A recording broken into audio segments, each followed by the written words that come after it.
Good afternoon, everyone, and welcome to the Clinton Presidential Center. I'm Stephanie Street, and I serve as the Executive Director of the Clinton Foundation. Thank you all for joining us as we welcome today's special guest speaker, Secretary of State Hillary Rodham Clinton.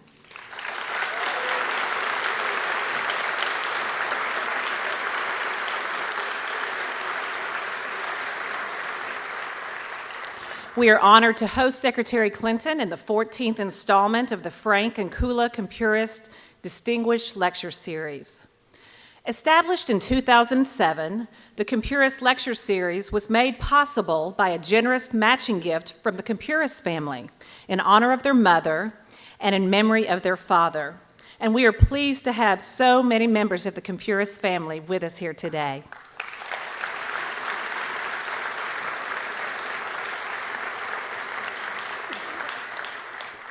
The Clinton School, the Clinton Foundation, and AT&T sponsor this series, which aims to spur dialogue about public service, prominent national issues, and matters of international importance.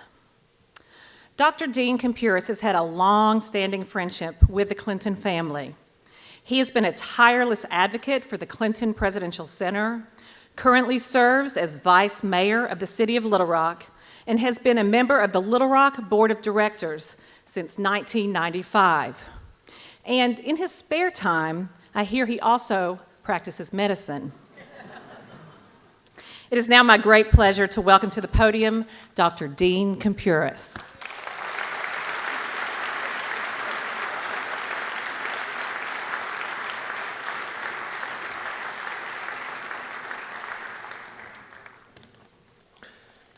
President Clinton had the right thought about this.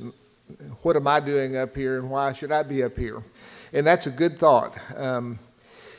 When Stephanie said that she'd like me to introduce Hillary Clinton, I thought, you know, this is not something I should be doing.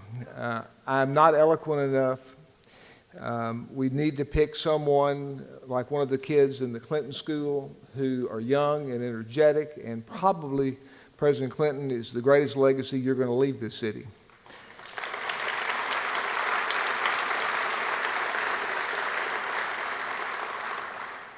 And then I thought about it, and I thought, how do you introduce someone that you've known for 20 plus years who is a remarkably successful mother, citizen of the United States, former First Lady of our state, former First Lady of the United States, a distinguished senator, and now doing a wonderful job as Secretary of State? What adjectives do you use? How do you describe someone like that? So in my simplistic way of looking at things, I have finally figured out at my ripe age of 64 that basically it's the little things and little times in life where you really find about someone's character. So I would like to very quickly relay a story to you that happened 20 plus years ago. Being in a small state, and this was the time when you were the First Lady of the state, all of us went to Christmas parties together. And Hillary and I were talking, and it was the normal dialogue. What's going on, the Christmas shopping, that sort of thing. And she said, what have you been doing? And I said, well, trying to duck hunt a little bit. Have you ever been duck hunting? No. Would you like to go? And then the first character trait that I, in retrospect, have noted about Hillary Clinton, she looked at me, and with great honesty, she said, you are just like all the other men that say to me, they're duck hunting, and do I want to go duck hunting? No one ever asked me. And I thought, okay, honest, straightforward. You know, this is a fact, and this is what it is. So that next Monday morning, I picked up the phone, and I called, and I said, do you want to go duck hunting? She said, yeah, I'll go duck hunting. She said, what do I need to do? I said, wear some warm clothing. I've got everything else, and get a hunting license. I said, fine.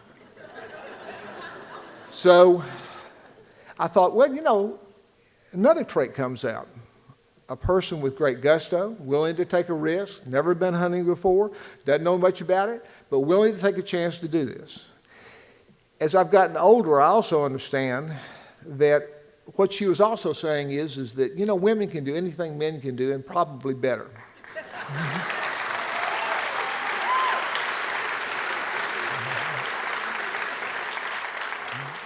So on Wednesday, I got to my office, and there was a note to call Hillary.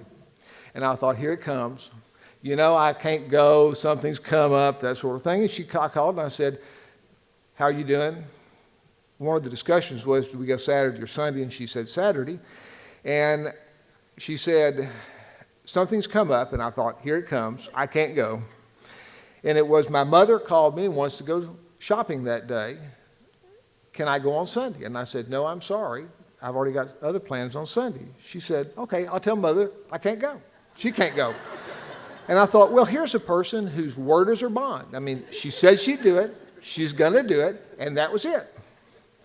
So Saturday morning, my father, who next to my mother probably idolized her more than anybody in the world, idolized someone other than my mother, showed up with John Jones at the governor's mansion, and President Clinton was drinking coffee, 4:30 in the morning, and I said, you want to go? And he looked at me like, I'm not that dumb. I'm not going.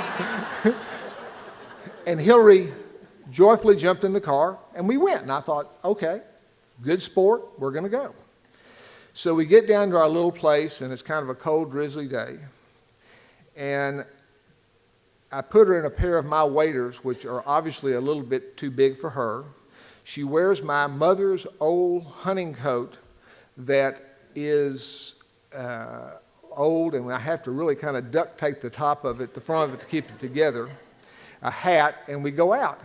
Now, Hillary, to my knowledge, has never shot a gun, never held a gun, never looked at a gun in her life, so we go over some very rudimentary instructions on how to do this, and we go out.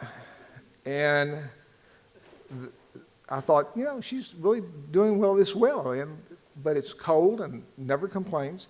And the first duck comes in, and very uncharacteristically of my father, well, not my father, but John Jones and I, we let her shoot first. She shoots one time, kills one duck with one shot. That's it.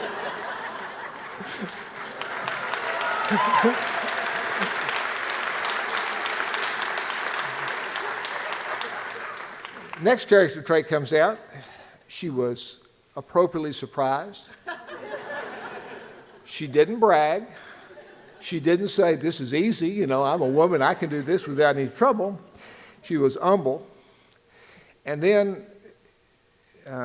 Chelsea, she became very realistic about the situation she found herself in, because the next thing she said is, my goodness, what am I going to do? Chelsea's going to kill me when she finds out what I've done. And I thought, okay, she can assess the situation correctly.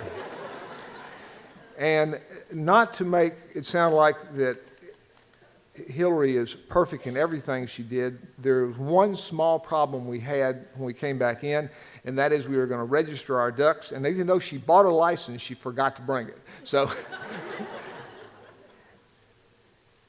it is, in my thought process is that the traits that she manifested in that week of talking about this are the same things that have made her a great person all of her life and keep bringing her forward.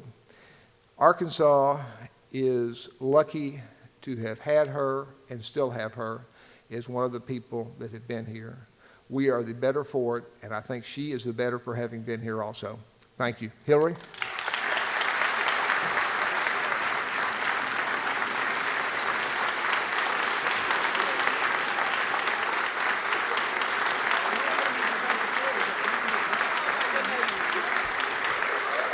Oh,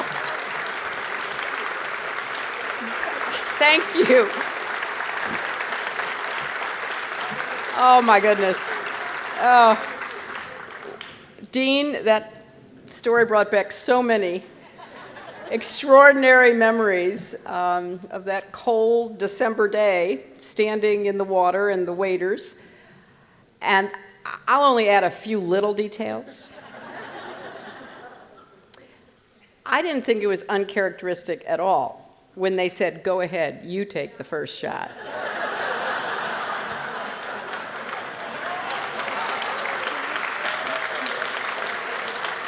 So the pressure was building.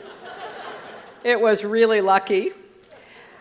And it was a banded duck, which I learned later was quite significant. We had a wonderful time because next to his wonderful wife, Kula, I adored Frank Kumpuris. I thought he was one of the finest, most extraordinary men I have ever met before or since. And I knew that he would watch out for me a little bit with both Dean and Dr. Jones, so we had a good time that day. But then I got back to the governor's mansion, and since I'd been gone, my daughter had gotten up, and she asked Bill, well, where I was. And Bill said, well, she went duck hunting. And Chelsea met me at the back door. She said, Mommy, did you kill a duck? I said, yes, I did. I did. I killed a duck. She got big tears in her eyes. She goes, Mommy, that duck could have been some little duck's mother.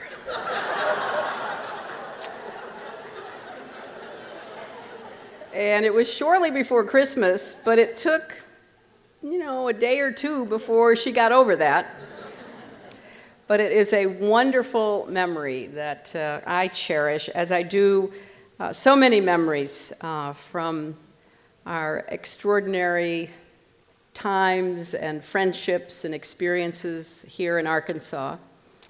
And I want to thank Dean and the entire Kumpuris family because your generous support of this lecture series and this school has been so welcome, and we are deeply grateful.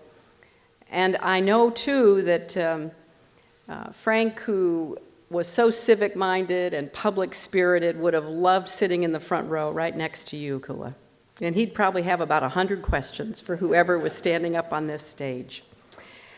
I also want to thank Stephanie, not only for welcoming us, but for everything you've done to make the Presidential Center such a success, Stephanie. You've been a real solid rock through all the years. I also want to thank our wonderful longtime friends, Bruce Lindsay and Skip Rutherford, for their leadership, and the entire team here at the foundation, and the faculty, staff, and especially the students at the Clinton School. There are so many familiar faces here in the audience, and I am grateful for each and every one of you. I want to just mention a very few. I want to mention Dale and Betty Bumpers. Betty Bumpers was such a great First Lady for the state of Arkansas in every way, and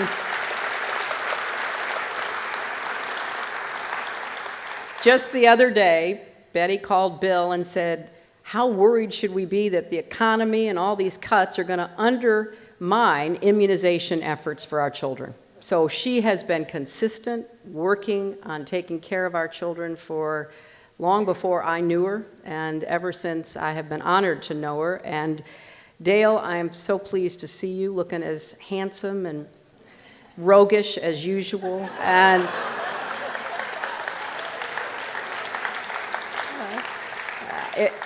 if you haven't seen, the Dale Bumpers David Pryor show, it is quite a spectacle. And dear David and Barbara, who have been our friends and our colleagues through so many years, Fayetteville to Little Rock, to Washington and back.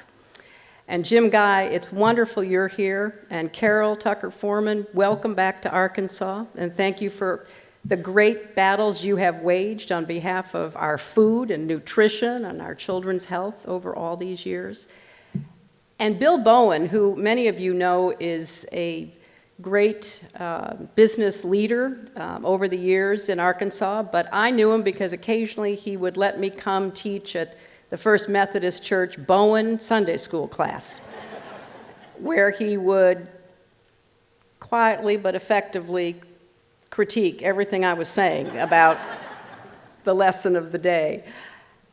And there are so many others who served in Arkansas and served in Washington in Bill's administrations, and it is great to see you, and I'm looking forward to having time with all of you over the next 2 days. Before I begin, I want to say a few serious words about events, because we had a very significant event in Yemen earlier today when we learned of the death of Anwar al-Awlaki, a leader and chief propagandist of Al-Qaeda's most active and dangerous affiliate, Al-Qaeda in the Arabian Peninsula.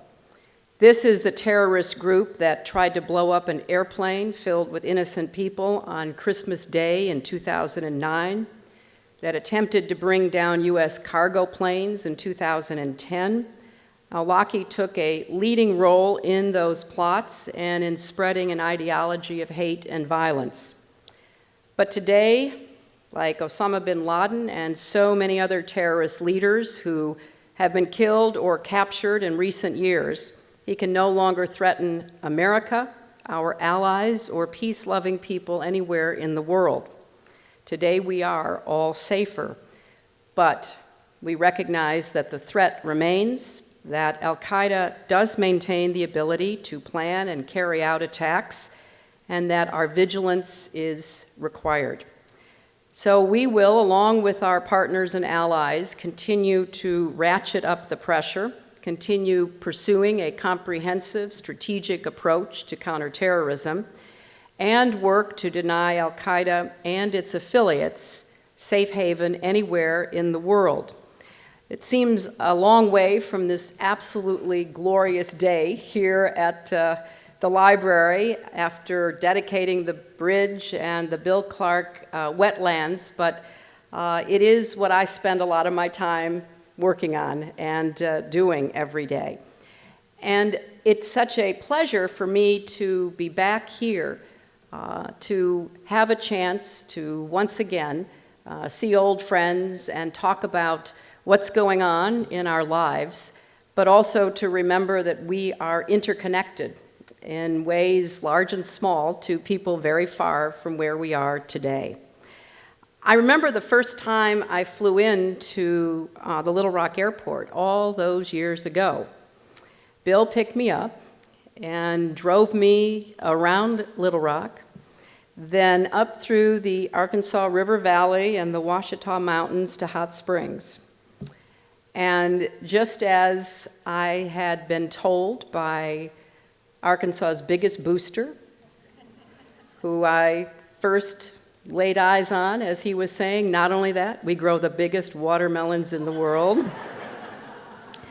I was very taken with this beautiful state and the hospitality and welcome that I received. Every time I come back, I get that same feeling, and the years we spent here raising our daughter and being involved in the public schools. Chelsea saw her first grade teacher earlier today. Just brings back a flood of memories. So I want to thank Little Rock and Arkansas for everything that you have done and continue to do for me and for our family. And I'm very proud of every part of this center, the library, the foundation, and the school. And this year, the Clinton School students are completing more than 30 international public service projects in 19 countries on all 6 continents. I'm very proud of what you are doing.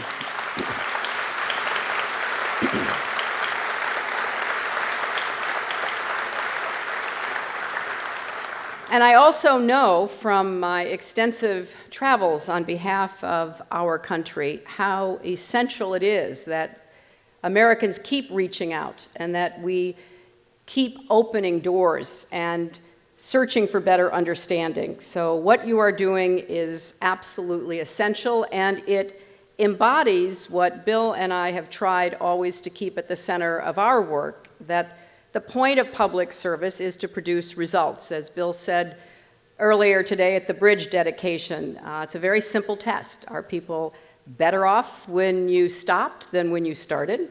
And that's not only true for elective office, but it's true in the business world, it's true in the not-for-profit world, the academic world. Are children better off? Will they have a better future? And are we coming together or dividing? So we have a deep responsibility with the Clinton School that we care very much about. And I have been looking forward to being here with you. Now, one might think, well, what does any of this mean for a Secretary of State? Because I'm well aware that with what's going on in our economy and the daily struggles that so many Arkansans and Americans are facing, it's hard to shift focus to something happening in the country of Yemen or Afghanistan and Pakistan or China or Brazil. And there are some, and I hear their voices, who argue that the United States can no longer afford to be a global leader, that we should pull back from the world and lower our ambitions. But I am here today to tell you that nothing could be further from the truth. The fact is,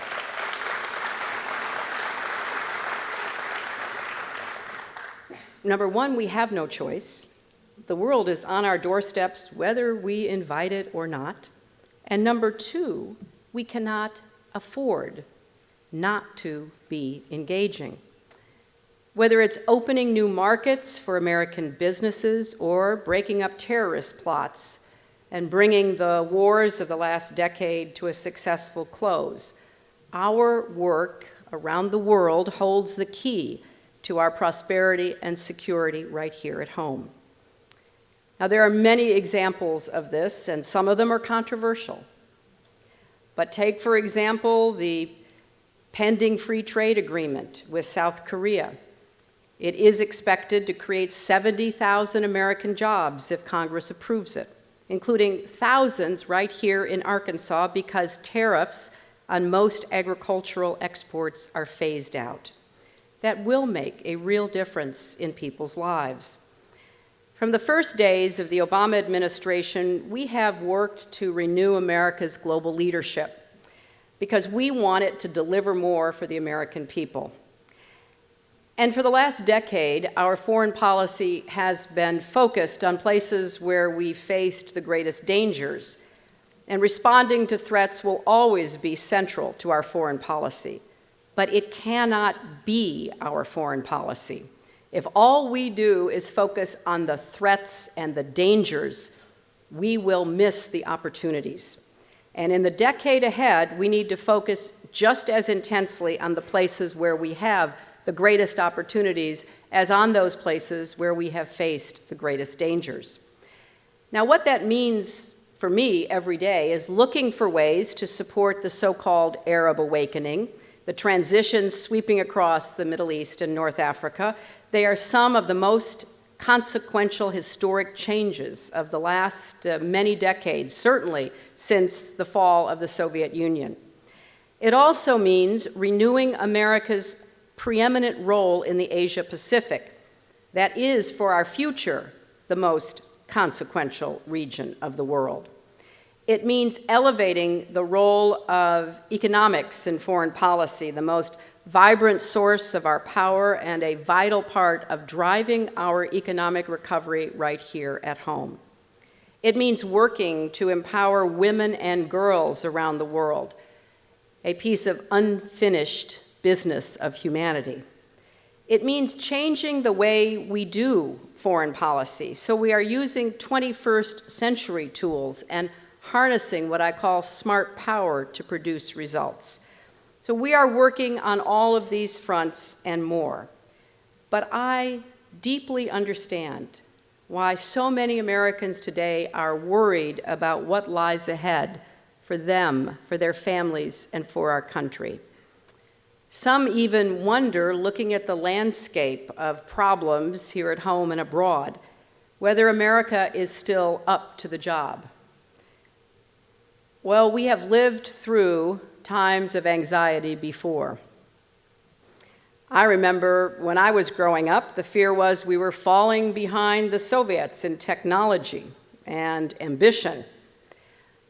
I remember my fifth grade teacher saying that we needed to all study mathematics so that the Russians wouldn't get ahead of us, and that President Eisenhower himself expected us to learn math.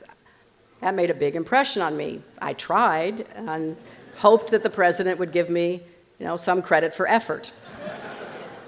When I started practicing law here in Little Rock, our country faced stagflation and oil shocks.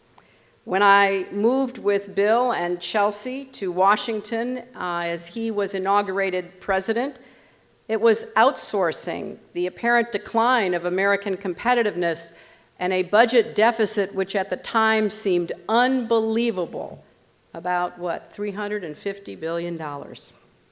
But each time we rose to whatever challenge faced us, American entrepreneurs and innovators proved the naysayers wrong.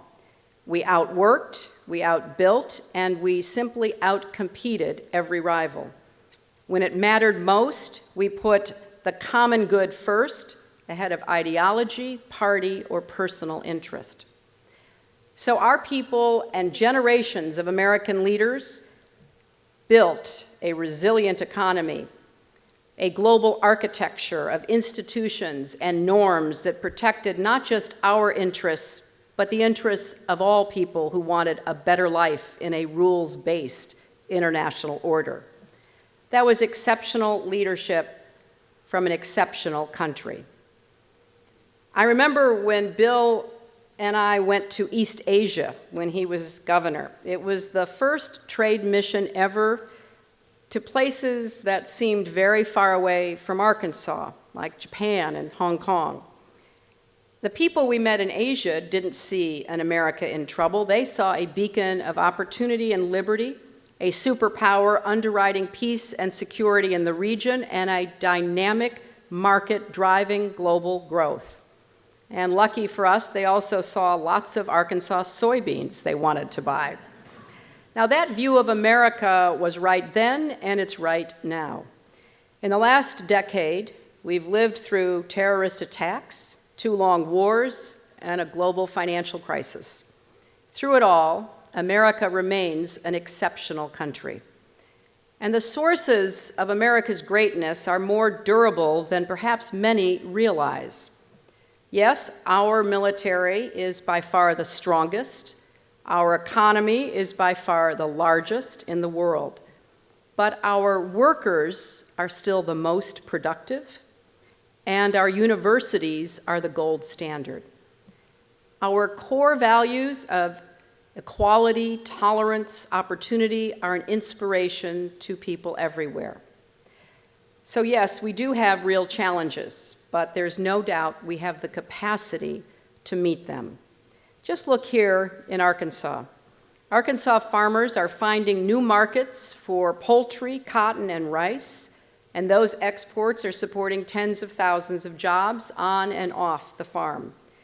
Arkansas manufacturers are selling aerospace components and electronics, chemicals, and plastics to new customers all over the world. In 2000, Arkansas exported only $20 million worth of goods to China. Last year, it topped $336 million.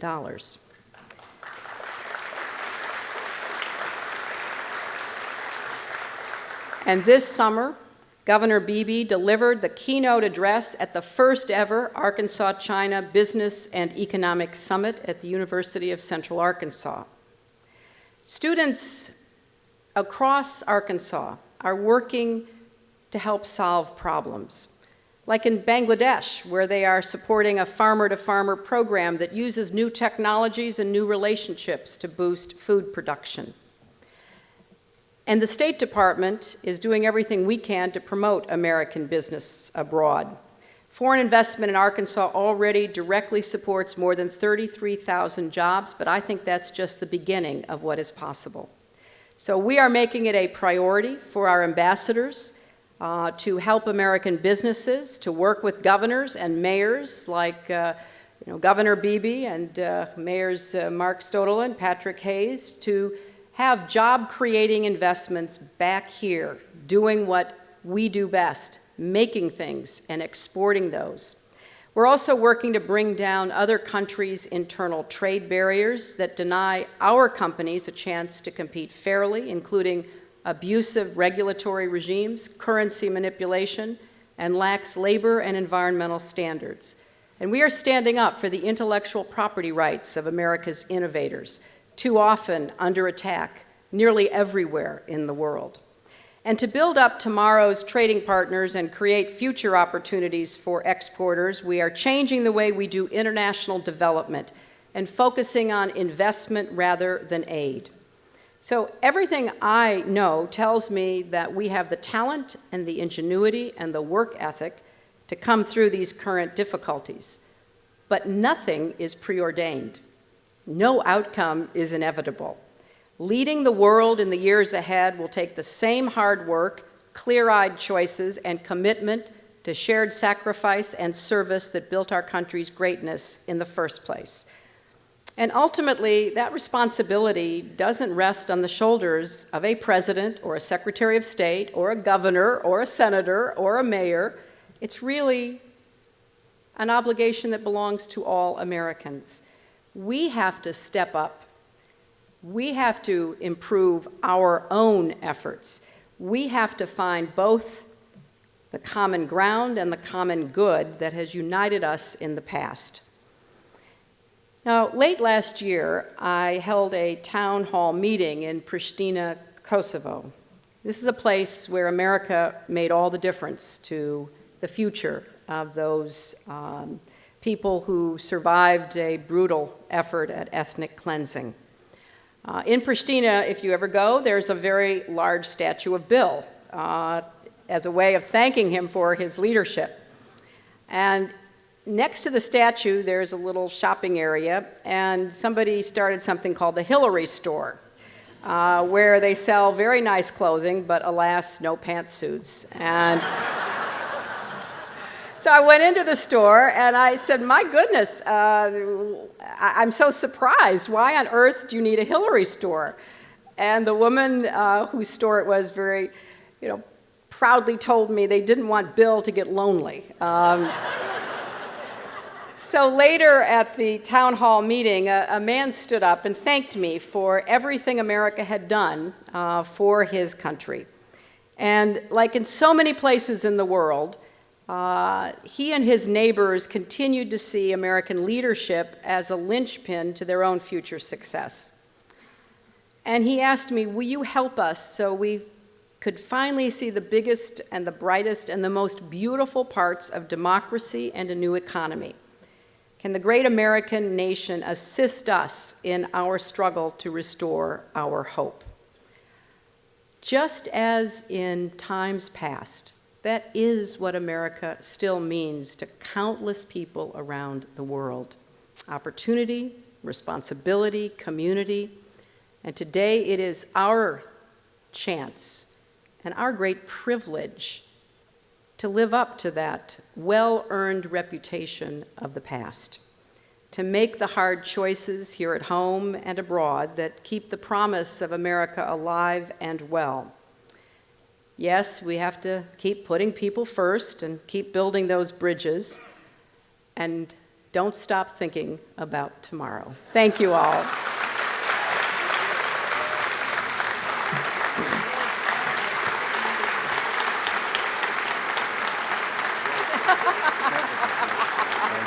Thank you, my friend.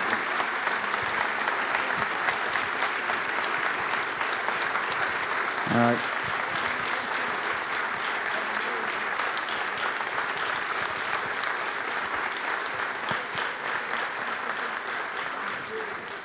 Thank you. And now we're going to open it up for questions. And let me assure you, there's going to be a lot of hands from the Clinton School side, so you're going to see me call on them a lot. Just want to be very clear on that. To start it off, let me ask the president of the student body of the Clinton School to ask the first question.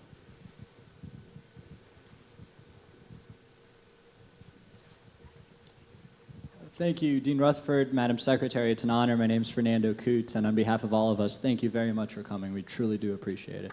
Thank you.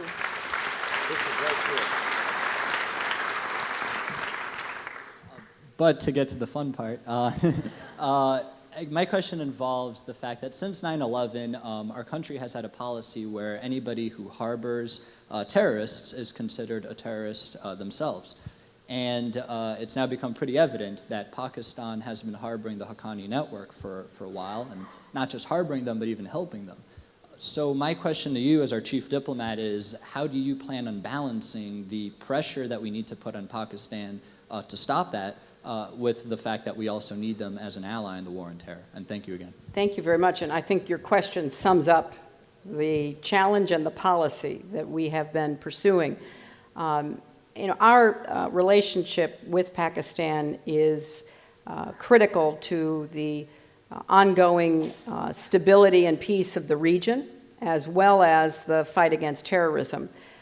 And I think it is important to remind ourselves that Pakistanis have paid a much greater price in the war against terrorism and in the violence perpetrated on them over the last 10 years than thankfully we have. Nearly 30,000 people have been killed, civilians and military, scores of bombing attacks all over the country in places from mosques to markets to universities to police stations. So the Pakistani people are trying to navigate through a very difficult security environment. And I like to remind myself and my colleagues of that because they have a great stake in trying to end terrorism against themselves, but they bring to their fight against terrorism deep concerns about the relationship with India, about what happens in Afghanistan after U.S. and coalition troops draw down, what happens in the greater region that could destabilize them further.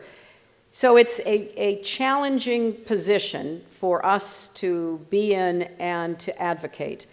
But if you, for example, looked at Admiral Mullen's entire testimony, where he did express deep concerns about ties between the Pakistani government and terrorist groups, including the Haqqani network, and the absolute necessity for us to continue to work at this relationship, there were two sides to his address to the Congress. Now, I also think it's important to take a little historical review. If you go on YouTube, you can see Sirajuddin Haqqani with President Reagan at the White House, because during the war against the Soviets in Afghanistan, the United States government, through the CIA, funded jihadis, funded groups like the Haqqanis to cross the border or to, within Afghanistan, be part of the fight to drive the Soviets out and bring down the Soviet Union. So when I meet for many hours, as I do, with Pakistani officials, they rightly say, you're the ones who told us to cooperate with these people. You're the ones who funded them. You're the ones who equipped them. You're the ones who used them to bring down the Soviet Union by driving them out of Afghanistan. And we are now both in a situation that is highly complex and difficult to extricate ourselves from. That is how they see it. And they also have used groups in the past to support their ongoing conflict with India over Kashmir. And when I became Secretary of State, they were trying to basically appease the Pakistani Taliban who were attacking them. So they were trying to draw a distinction between, the good terrorists and the bad terrorists, because we had funded the good terrorists together. And so they were dealing with this network of terrorism that had been better organized and directed because of Al-Qaeda, which brought a lot of more funding into the border area between Afghanistan and Pakistan, and much more of a sense of mission, because bin Laden and those who worked with him had a very highly developed idea about how to inflict damage on the United States and others. So one of our first rounds of discussions with the Pakistanis was how it was not in their interests to permit terrorists to take over territory, something they thought would appease them, which obviously did not and could not. So they began moving troops off their Indian border. They began going after the Pakistani Taliban. So I think it's important that we appreciate their perspective about where we both are right now. That in no way excuses the fact that they are making a serious, grievous strategic error supporting these groups, because you think that you can keep a wild animal in the backyard and it will only go after your neighbor. We have too many stories where that doesn't turn out like that. So I think that we are pressing and pushing on every lever that we have in the relationship, and we have to be effective in trying to achieve our strategic goals, which is to prevent any attacks against us emanating from Pakistan, as well as to try to help stabilize Pakistan against this internal threat, and to create the best possible circumstances for Afghanistan to be able to have control over its own future. Those are all extremely difficult, and we are working at each piece of that every single day. Question? Yes. Ms. Abrams. Hi, Annie. Wait for the microphone, Annie. Hi, how are you? I'm fine. What I want you to do is to do what I've known you've always done. I'm a futurist, celebrated my 80th birthday here Sunday, but Time Magazine had a front page, cover page, about what's going to happen in 2054. And I want you to help me to know systemically, how do we plan to address the immorality of the world as a peace measurement? Well, Annie, I think it is wonderful that someone about to celebrate her 80th birthday is looking forward the way you are, as you always have done.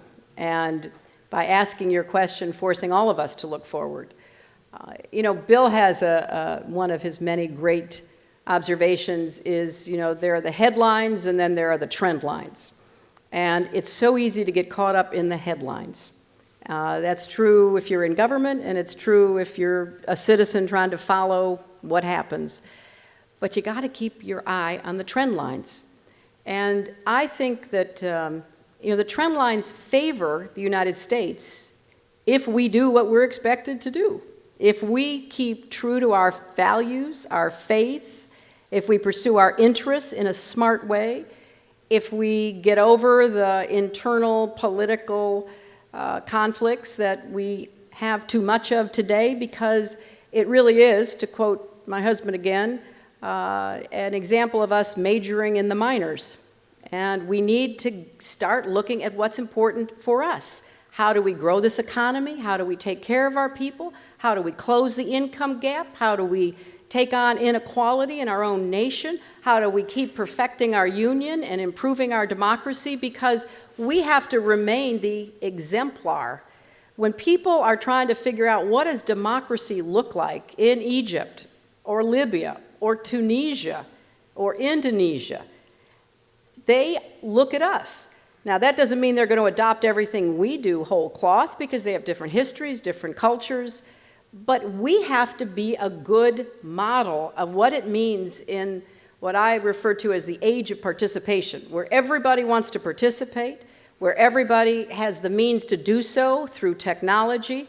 How do we make sure that democracy just doesn't collapse under all that participation? and all the diversions from making decisions that are going to benefit us for years and decades to come. So I do think that we have all the raw materials, we have all of the ability that God gave us. We have used it and risen to the challenge many times before, and we will again. But it is, as we're often reminded by the old Winston Churchill observation, Americans, will eventually do the right thing after trying nearly everything else. So that's where we have to keep our focus, because it's not only important for our own country, it is important for the world. I'll give you an example of when I first started traveling as Secretary of State, and my first trip was to the Far East, to Japan and South Korea and to China and to Indonesia. And I would do public events in all of these settings, usually at universities, sometimes on popular television shows. I was asked so many times, and then in the months afterwards, how can you work with President Obama? You two were running against each other. You were trying to beat him, he was trying to beat you, he won, and why would you be working with him, and why would he ask you to? I said, well, in our country, we really think that we have to close ranks after elections are over. We have to put aside the differences. And I think the really simple answer is we both love our country, and we both want to serve our country. And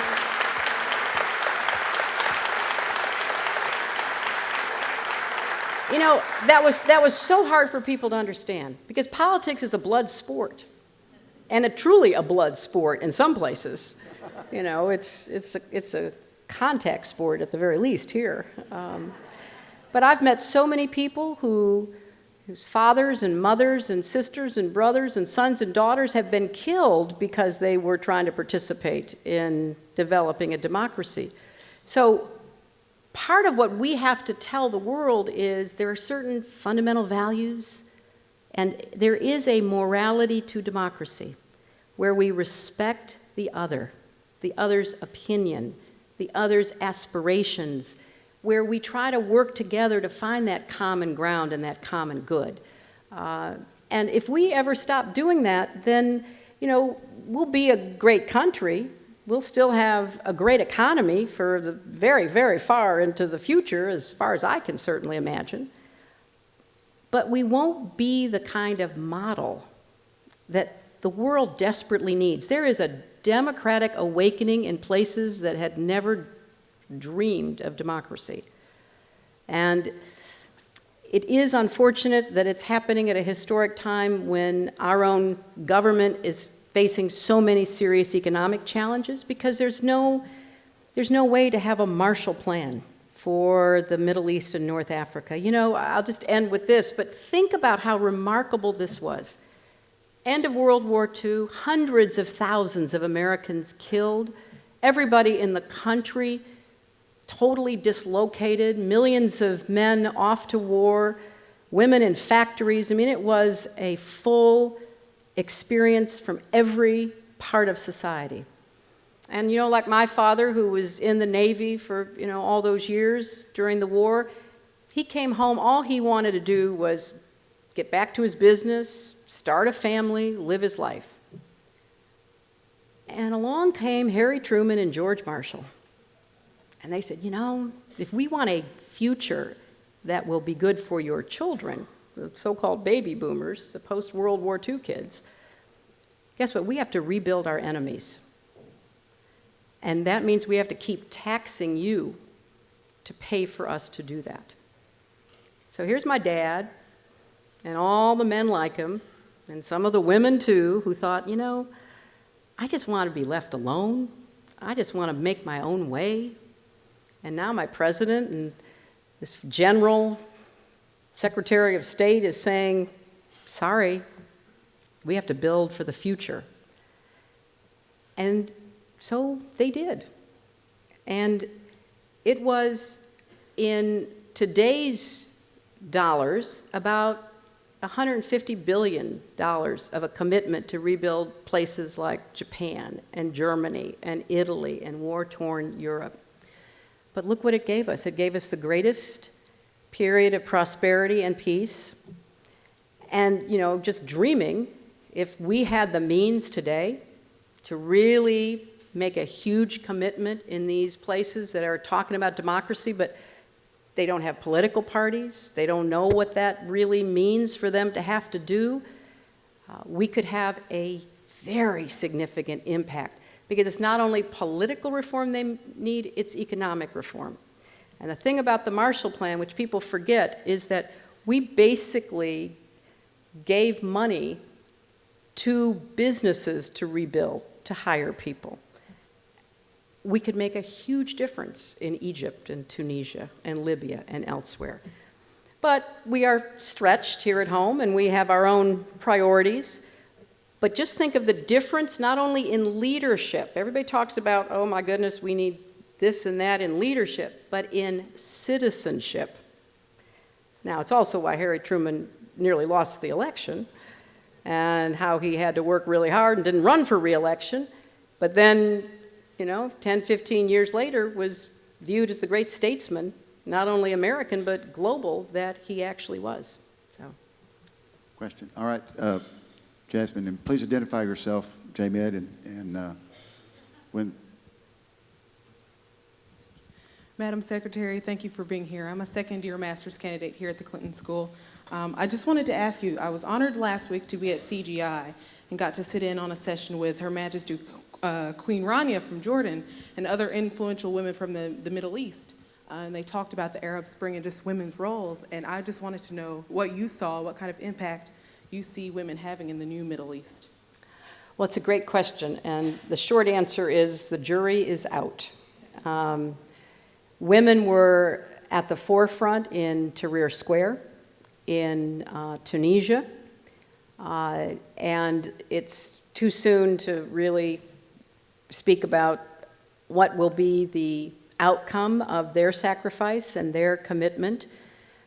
But we constantly raise how important it is that if you have a democracy, it means you respect human rights, you respect women's rights, you respect minority rights. So I just met with the foreign minister of Egypt, and he and I had a very good, comprehensive discussion about that. I just did an interview on an Egyptian television show saying, look, Egypt has the chance to demonstrate you can have a democracy after 5,000 years of history, but you can't do it by leaving out women.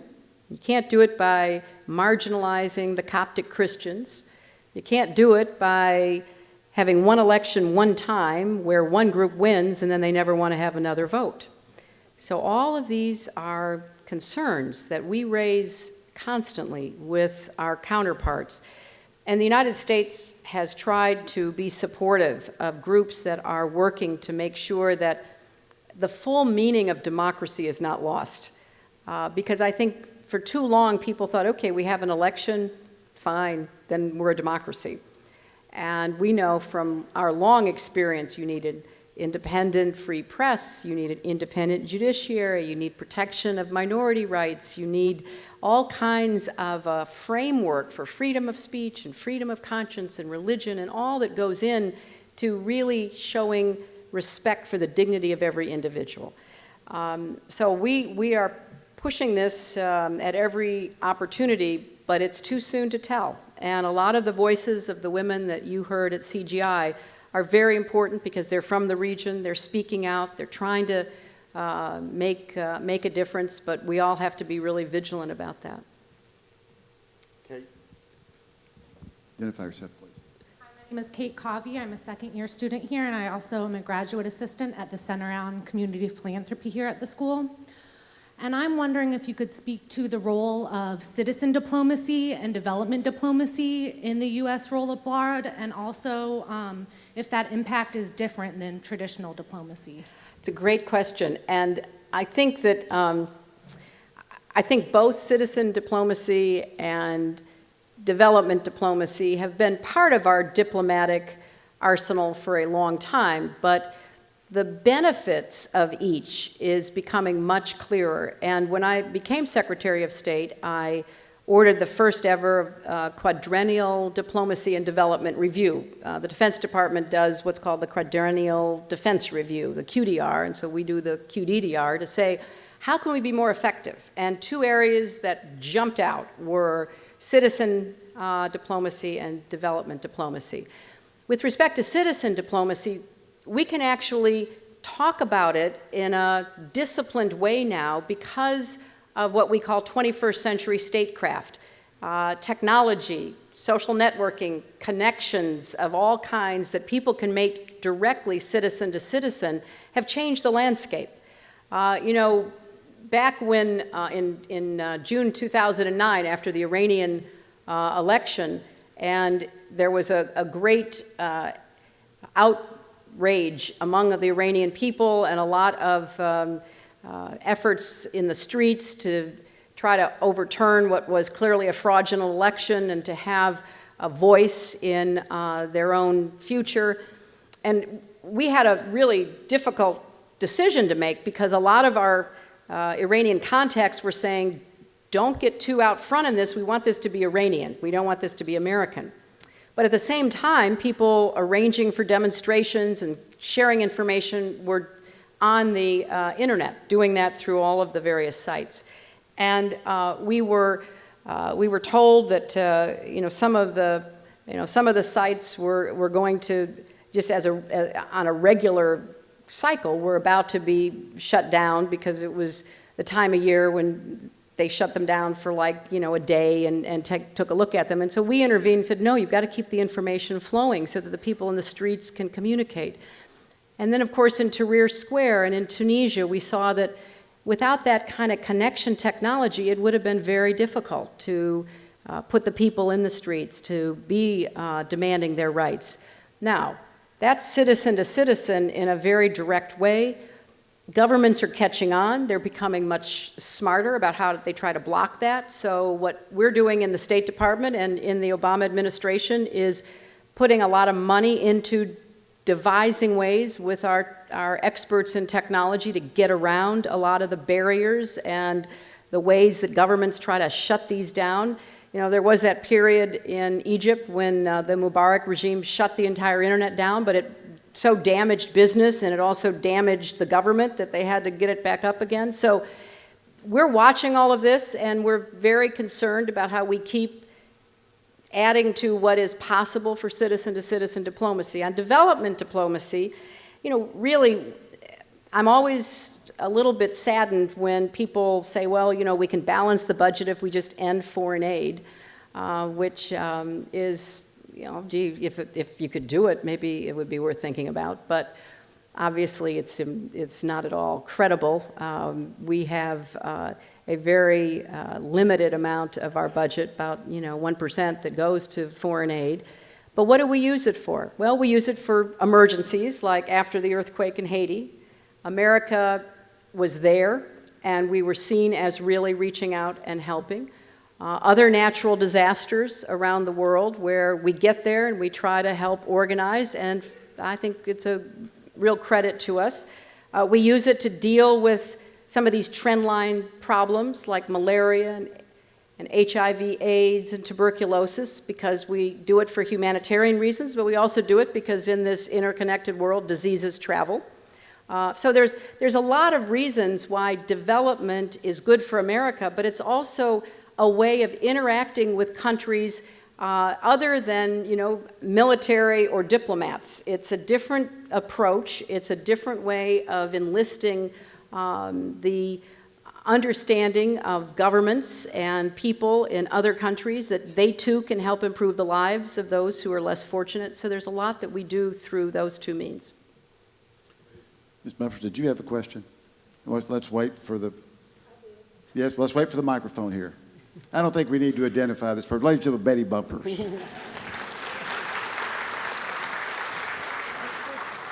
you know, I have followed you marginally in many ways through your career, and especially since you've been in First Lady of the nation and as Secretary of State. I wish that you could convey to all of us here all of the work that you do in empowering women all over the world, We need a good dose of that in this country, I think. I find that too many women, since I've moved back to Arkansas, don't feel the power that they really have or don't exercise it. They don't know how. But I know the work that you've done with women all over the world, and I wish you could talk to that a little bit, and to the young people, the empowerment of young people. I'm so proud of what the school here has done, and just speak to us a little bit about that. Thank you so much, Betty. And, you know, I think that empowering women, giving women their full and equal rights is the unfinished business of the 21st century. You know, it's always dangerous to make sweeping generalizations, but we all do it. And if you look at the 19th century, the struggle against slavery was central. We fought a civil war over it. In the 20th century, the struggle against totalitarianism was life or death. We fought 2 world wars and a Cold War over it. And when you look around the world and you say, what holds back countries? What diminishes economies? What makes for less stable societies and therefore more likely grounds for conflict and extremism to take root? It is the unfinished business of recognizing that women's rights are human rights and human rights are women's rights, and that women have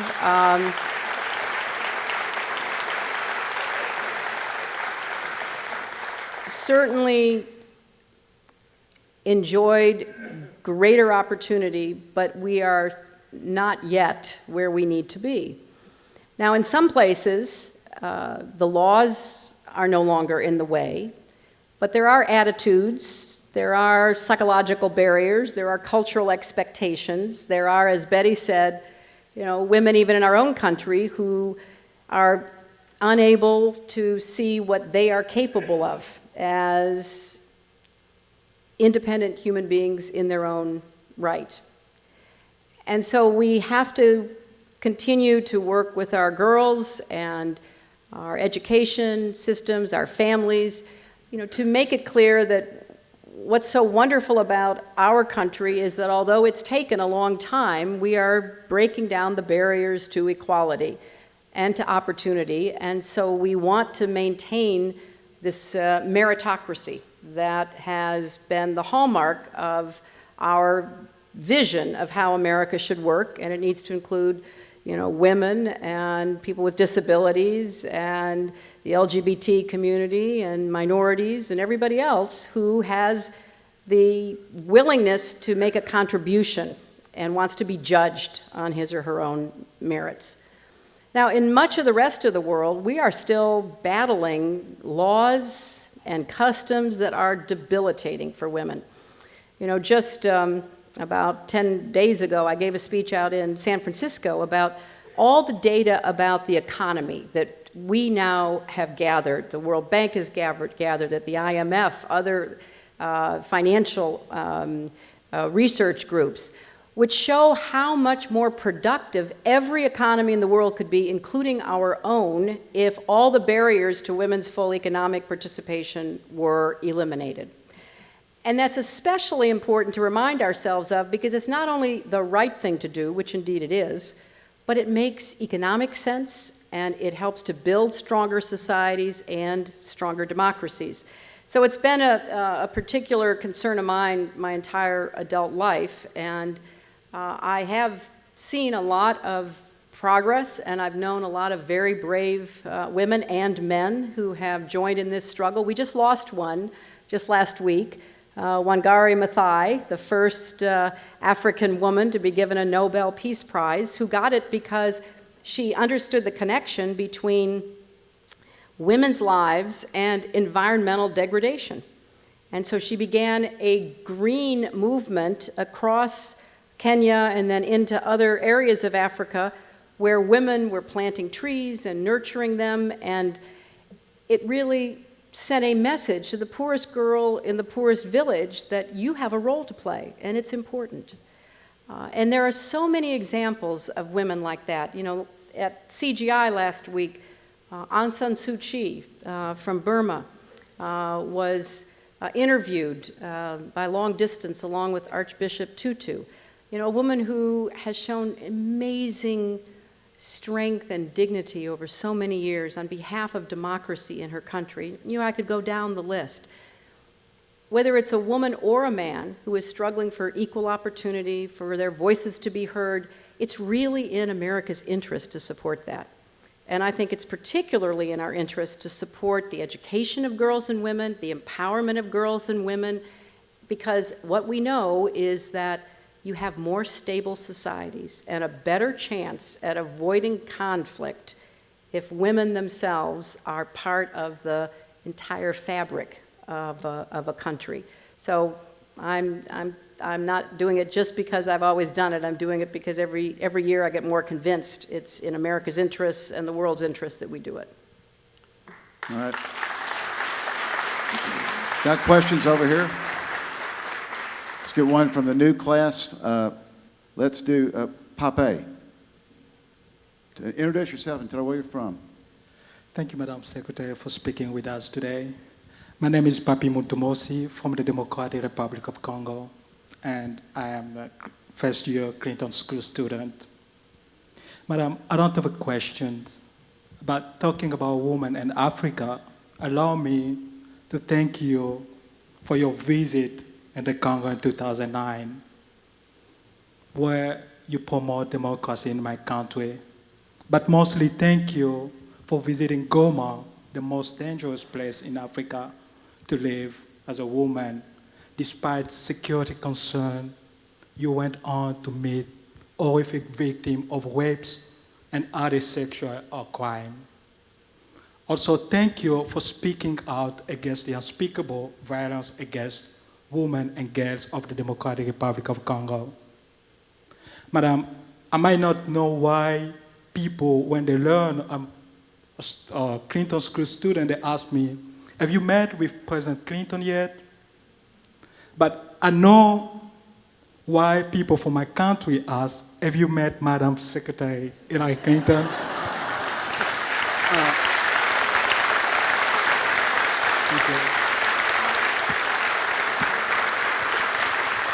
Thank you. Madam, since your visit in 2009, there have been some change, some improvement. Thank you for what you have done for us and continue to do for my country. Thank you. Oh, thank you. Thank you. Well, let me thank you for being here, for attending the Clinton School, and for increasing your understanding and skills so that you can contribute to the future of the Democratic Republic of Congo. As you said, I was very honored to go to Goma, which is in eastern Congo, in the heart of the area where conflict has claimed more lives in the last 20 years than anywhere else in the world, probably at least 5 million, and where violence against women and using rape as a tool of war has become commonplace. And it always is, for me, humbling to meet women and men who every day work to try to protect the most vulnerable, who work to try to end the conflict, who work to try to change the underlying reasons why the conflict continues. Some of it is because of spillover from neighboring countries, as you know. Some of it is over the great vast wealth of the Congo, including conflict minerals. Some of it is because of the difficulty of extending governmental control over such a vast country as the DRC is. But for whatever reason, the main victims of war today are women and children. Because there are no front lines to these wars. Whether it's in eastern Congo or the northwest provinces of Pakistan, the way war is conducted is indiscriminate violence against innocent civilians. So militias roam through eastern Congo, going village to village, killing the men, raping and maiming women and children. And we are all struggling to help try to put an end to this unspeakable, horrific history of violence. But I'll just end by saying that what I took away most from going to Goma was the extraordinary spirit, energy, joy that I saw in so many of the people with whom I met. Because even as hard as it was, they had a love of life that was overwhelming.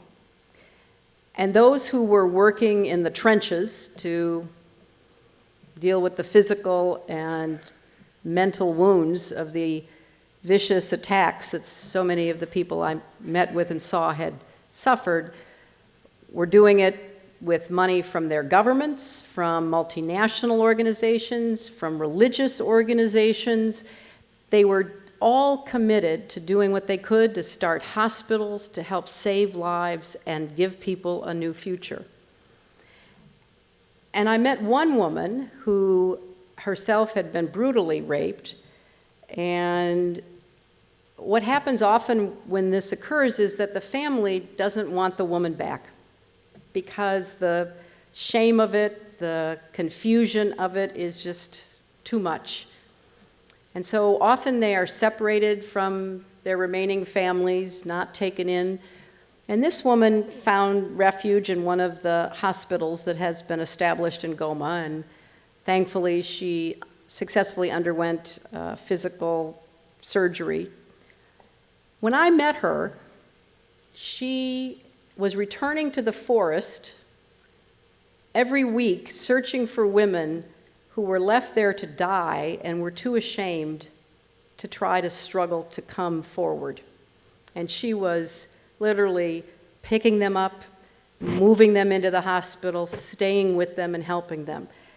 Everywhere in the world, there are examples of that level of courage and commitment to life that I think is not only inspiring, but should remind us of how fortunate we are, even in these hard times, how fortunate we are, and how there isn't anything that we face that we cannot overcome if we roll up our sleeves and get to work, and that there's a big world out there with people who need us individually, need us through organizations like our religious faith organizations or other groups that we're part of, and need us as Americans through our government. Because I went on a government mission to show that the United States of America cared about the last, the least, and the lost among us, and that we were going to do all we could to have a foreign policy that reflected the Golden Rule. That is the cornerstone of every major religion. And we were going to send a message that where people were suffering, the United States, in our extraordinary public-private partnerships, would try to be there. Thank you all very much. Thanks, Skip.